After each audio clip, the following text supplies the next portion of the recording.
Hello everyone, welcome to the Ichimoku Charts.com daily analysis for the SP 500 for Wednesday, April the 28th, 2010.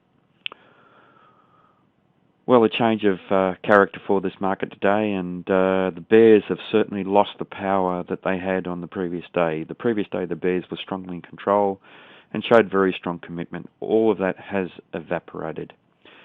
The buyers or the bulls have taken control of this market. They've closed in control because the market has closed up near the high. It hasn't closed up quite at the high, but it's closed up near the high, and the buyers have a moderate level of control in this market. Interestingly, though, we haven't had a change of trend. We actually have a pretty much equal low.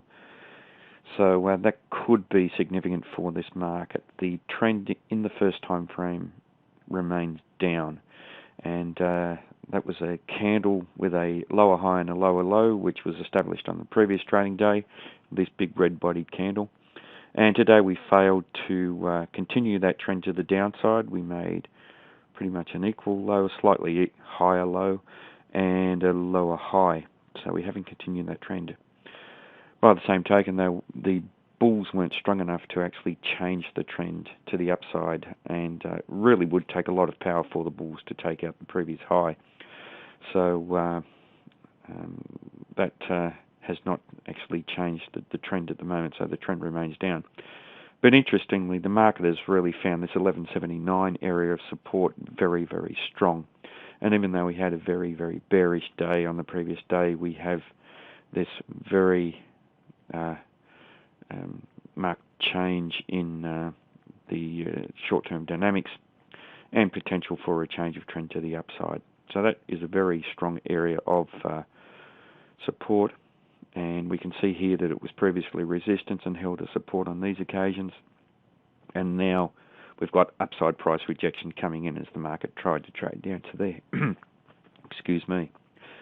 Now, in candlestick terms, this is also two potential Japanese candlestick reversal patterns, bullish reversal patterns. So the first is a harami, and that's when we have a long dark body the previous day and a bullish body today, and we have the body of the current day completely engulfed by the body of the previous day. And that's a reversal pattern, basically because the bears, in this case, weren't able to continue the body of the candle down below the body of the previous candle, so that's why that's a potential reversal pattern. But we also have a tweezer's bottom pattern, and that's where we have this prior downtrend. We have the two lows of the current candles and the previous candle roughly in the same area, and that's a reversal pattern, or a potential reversal pattern, because the bears weren't strong enough to extend the trading down below the previous low. So potential for a change of trend to the upside. Now we do need confirmation, so confirmation would be a higher high and a higher low compared to today's candle. So that makes the high of the current candle very, very important. So that's around the 1194 region.